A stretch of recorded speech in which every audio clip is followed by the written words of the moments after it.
The following video has been rated for bronze audiences only. It may contain terrible plays and AFKs that may offend some people. Viewer discretion is advised. Hey guys, Arcadian here, back with another episode of Tips for Bronze. This week, Ganking.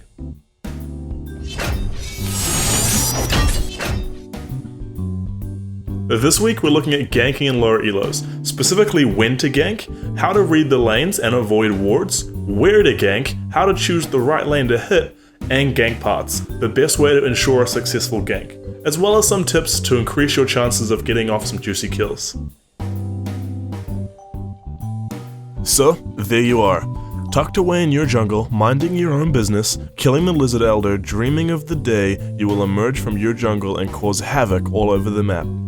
But before you can do that, you need to decide where to gank. Now in lower elos, I see a lot of people who don't put much thought into this, where to gank.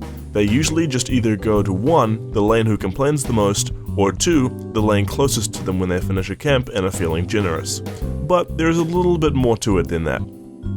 Some important things to consider when choosing which lanes to gank are as follows. 1. Which lane or player has the highest carry potential? Carry potential is the ability somebody has to carry your game. Your job as a jungler is to create the opportunity for your allies to snowball. So if you have a 0-5 Darius top, there's no point ganking for him. You need to decide which player you have the most faith in and set them off first. 2. Which lane could win with my help?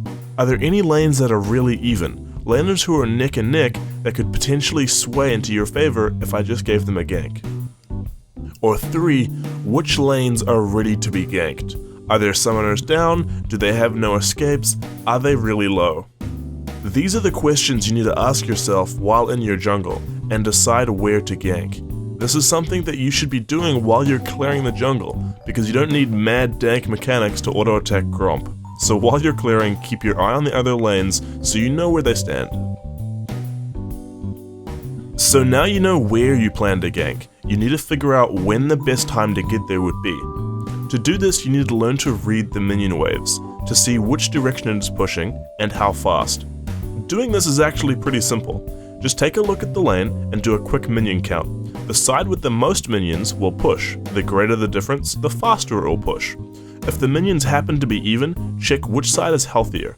Now the ideal time to gank a lane is when the enemy is around this area, just as they overextend. So you want to start hitting over there as his minion wave is pushing into this area. Another tip is to try and avoid wards by ganking as they expire. Ask your laners if they see their enemy ward with their trinket, and you know that the trinket only lasts 60 seconds, and so in 1 minute from when your ally warned you, you have a completely uncovered lane to gank. Laners usually ward their lane around 3 minutes, which makes the 4th minute the best time to gank a lane. Oh baby, I've been waiting for these. The number one frustrating mistake I see in Bronze ever is watching them gank lanes like this. You always want to gank an enemy from behind. So I'm going to show you the best gank paths for every lane. Now obviously they're not always going to be possible, and there are heaps of other places you can gank from, so be creative. But these are some of the best ones that I've found. Now the ultimate goal here is to get between the enemy and his tower, force them to use something to get away or run in an unsafe direction.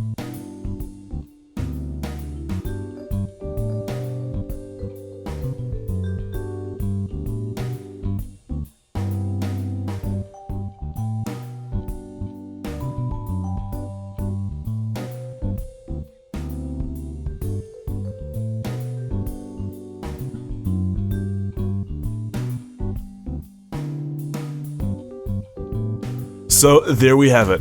To close off, here are some other tips you can use every game just to up your chances of success a little bit.